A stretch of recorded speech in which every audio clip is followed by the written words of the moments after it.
अस्सलाम वालेकुम। आज मैं आपको इस वीडियो में ट्रांसफार्मर के बारे में बताऊंगा कि ट्रांसफार्मर क्या होता है, ट्रांसफार्मर क्यों यूज़ करते हैं, ट्रांसफार्मर की टाइप्स क्या होती हैं, किस प्रिंसिपल पे काम करता है, कंस्ट्रक्शन क्या है, वर्किंग क्या है। तो लेट्स स्टार्ट, चलें स्टार्ट करते हैं। सबसे पहले बेसिकली ट्रांसफार्मर क्या है। ट्रांसफार्मर की अगर हम डेफिनेशन में जाएं और इसकी डेफिनेशन देखें तो चेंज द वोल्टेज लेवल, कि हम ट्रांसफार्मर से वोल्टेज के लेवल चेंज करते हैं। इट्स मीन दैट कि अगर मेरे पास 220 वोल्टेज हैं तो मैं इसको इंक्रीज करके अप टू 1 केवी कर सकता हूँ। मैं इसको 11 केवी भी कर सकता हूँ, ठीक है। या मेरे पास अगर 9 केवी मौजूद हैं तो मैं उसको 33 केवी में लेके जा सकता हूँ। मैं 132 केवी में भी कर सकता हूँ। मीन्स कि वेरिएशंस हैं। मैं वोल्टेज लेवल को, मैंने एक वोल्टेज लेवल को उठा के दूसरे वोल्टेज पे ले गया। तो कैसे पॉसिबल हुआ? With the help of transformer. और अगर मुझे इसका वाइस वर्सा करना है, उलट करना है कि मुझे 132 केवी से 11 केवी आना है, ट्रांसफार्मर 132 से 33 आना है बाय यूजिंग ट्रांसफार्मर। अच्छा, तो एक क्वेश्चन ये अराइज होता है कि चलें ठीक है, हम ट्रांसफार्मर से वोल्टेज लेवल को अप एंड डाउन करते हैं, लेकिन क्यों, वाई? अब क्वेश्चन ये है कि वाई, क्यों ऐसा क्यों करते हैं। तो इसका आंसर ये है कि हम वोल्टेज लेवल को बढ़ा के अपने लॉसेस को कम करते हैं। फॉर एग्जांपल, अब जिस तरह अब मुझे वोल्टेज, अब फॉर एग्जांपल जो हमारे ट्रांसमिशन लॉसेस होते हैं, तो ट्रांसमिशन लॉसेस क्या है? मैं कह देता हूँ, लेट्स सपोज पावर, जो ट्रांसमिशन लॉसेस हैं वो आई स्केयर आर लॉसेस होते हैं। अब आई स्केयर आर लॉसेस क्या हैं? अब अगर देखिए, हमने लॉसेस को खत्म करना है, इट्स मीन दैट कि जो हमारे लॉस है ट्रांसमिशन में, जहां से हम वोल्टेज जनरेट कर रहे हैं, एक वो जनरेशन साइड है, और जहां हम यूज कर रहे हैं वो हमारी डिस्ट्रीब्यूशन साइड है, या हम डिस्ट्रीब्यूट कर रहे हैं, यूजेज है हमारा। अब इसके बीच में जो सारी ट्रांसमिट करते हैं हम, उसको हमने कम मिनिमाइज करना है। अब उसको मिनिमाइज करने के दो तरीके हैं। या तो हम अपनी रेजिस्टेंस को बहुत कम कर दें, जब रेजिस्टेंस को कम करेंगे तो लॉसेस कम हो जाएंगे। या हम करंट को कम कर दें तो तब भी लॉसेस कम हो जाएंगे। लेकिन अगर मैं रेजिस्टेंस को देखता हूं, तो अब रेजिस्टर जो रेजिस्टेंस होती है वो हमें पता है कि वो रो एल ए के बराबर है। इट्स मीन कि लेंथ ज्यादा, रेजिस्टेंस ज्यादा, लेंथ कम, रेजिस्टेंस कम। तो डिस्ट्रीब्यूशन जो हमारी ट्रांसमिशन है उसकी लेंथ तो ज्यादा होती है, सो इसको तो नहीं कम किया जा सकता।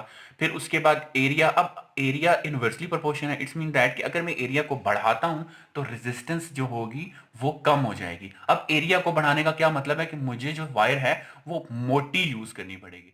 अगर मैं मोटी वायर को यूज करूंगा, या उस वायर को टावर पे कैरी करना इम्पॉसिबल है, तो ये वाला आइडिया तो बिल्कुल फ्लॉप है, ये सही नहीं है। अब दूसरा देखते हैं कि हमारा जो करंट लेवल है उसको हम कम या ज्यादा कर सकते हैं, वरना हमारे पास कोई सिचुएशन नहीं है।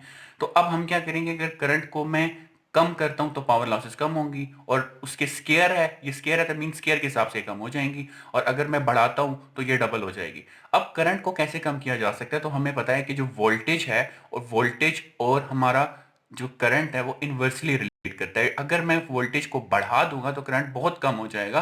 तो अब ट्रांसफार्मर बेसिकली, इसकी हम वोल्टेज लेवल को कम या ज्यादा करते हैं, तो मेन पर्पस इसी का यही है कि वोल्टेज को हम बढ़ा के करंट को कम करते हैं। जब हम करंट को कम करेंगे तो जब हमारे पास करंट कम होगा तो हमारे लॉसेस कम हो जाएंगे। अब ये तो आ गया कि ट्रांसफार्मर क्यों यूज करते हैं, और ट्रांसफार्मर की बेसिक डेफिनेशन वो तो अभी तक आप समझ चुके होंगे। तो अब नेक्स्ट मैं आपको बताता हूँ कि प्रिंसिपल।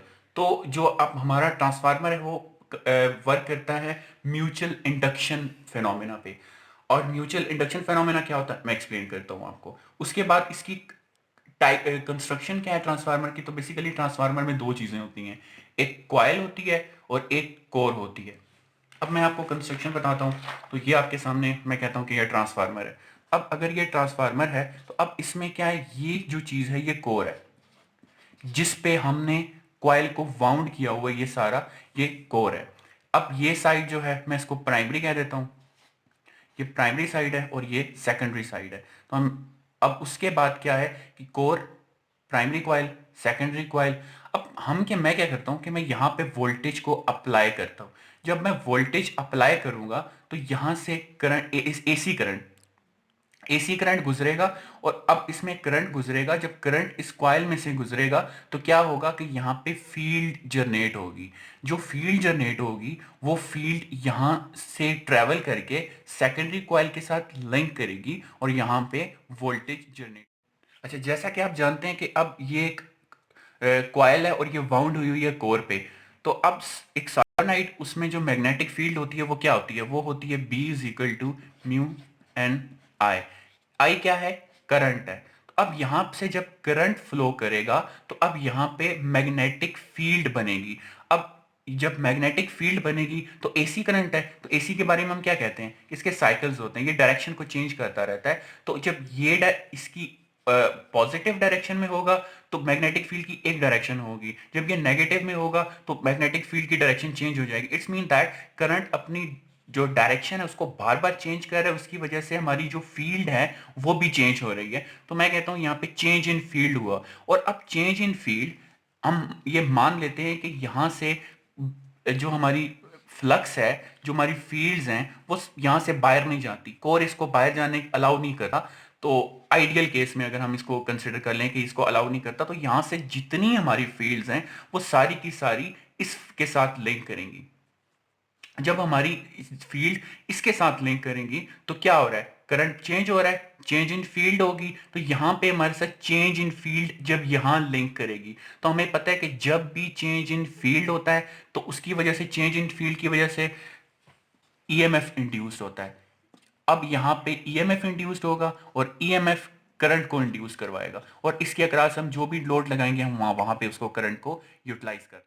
और यही म्यूचुअल इंडक्शन है कि हमने एक कॉइल में चेंज इन फील्ड करके वो उस कॉइल का चेंज इन फील्ड इसके साथ लिंक हुआ और यहाँ पे इंड्यूस्ड ईएमएफ बन गया, और यही म्यूचुअल इंडक्शन है और यही ट्रांसफार्मर का प्रिंसिपल है। अच्छा, मैं अब आपको बताता हूँ कि ट्रांसफार्मर की टाइप्स क्या होती हैं। तो ट्रांसफार्मर की दो टाइप्स हैं, step up transformer, step down transformer. Basically ये इस पे है कि ये, लेट्स सपोज आप देख सकते हैं कि यहाँ पे आपको नजर आ रहा होगा कि इसके ट्रांसफार्मर की जो ये साइड है, यहाँ टर्न ज्यादा है, इस साइड पे टर्न्स कम है। तो मैं इसको अगर बोल दूं कि प्राइमरी साइड और इसको मैं बोल दूं सेकेंडरी साइड, तो अब क्या है कि यहाँ पे टर्न्स ज्यादा ज्यादा हैं, यहाँ कम है। तो जब हमारी प्राइमरी साइड पे टर्न ज्यादा होगी, सेकेंडरी पे कम होगी, तो ये ट्रांसफार्मर हमारे पास होगा स्टेप डाउन ट्रांसफार्मर। और अगर हमारे, इसको हम ऐसे लिख भी सकते हैं कि N P is greater than N S. और हमें पता है कि टर्न्स और वोल्टेज डायरेक्टली प्रोपोर्शन होते हैं, तो अगर एन साइड पे टर्न्स ज्यादा है तो वोल्टेज भी ज्यादा होंगे। तो V primary is greater than V secondary. अब दूसरी टाइप का ट्रांसफार्मर ये स्टेप अप ट्रांसफार्मर। उसमें क्या होता है स्टेप अप ट्रांसफार्मर में कि यहाँ पे हमारे जो प्राइमरी टर्न्स हैं वो आपको अब देख रहे हैं कि यहाँ पे कम है, और as compare to secondary turn, तो सेकेंडरी टर्न्स ज्यादा है, प्राइमरी टर्न्स कम है। तो इस तरह का ट्रांसफार्मर जो होता है वो होता है स्टेप अप ट्रांसफार्मर। अब हम क्या करते हैं कि ये ट्रांसफार्मर कहाँ यूज करते हैं, ये कहाँ यूज करते हैं? ये ट्रांसफार्मर हम मोस्टली जनरेशन साइड पे यूज करते हैं, जहां पे हमें वोल्टेज को बढ़ाना होता है और बढ़ा के हमें डिस्ट्रीब्यूशन साइड पे भेजना है। और ये ट्रांसफार्मर हम यूज करते हैं हमारे गली मोहल्लों में, जो आपको ट्रांसफार्मर नजर आता है वो स्टेप डाउन ट्रांसफार्मर होता है। और ये आज का टॉपिक था। उम्मीद है कि आपको समझ आई होगी। और काइंडली मेरे चैनल को लाइक कीजिए, सब्सक्राइब कीजिए और कमेंट्स कीजिए। अगर आपको कोई चीज़ समझ नहीं आई तो मैं कोशिश करूंगा कि उसको डिटेल से बता सकूं। Thank you so much.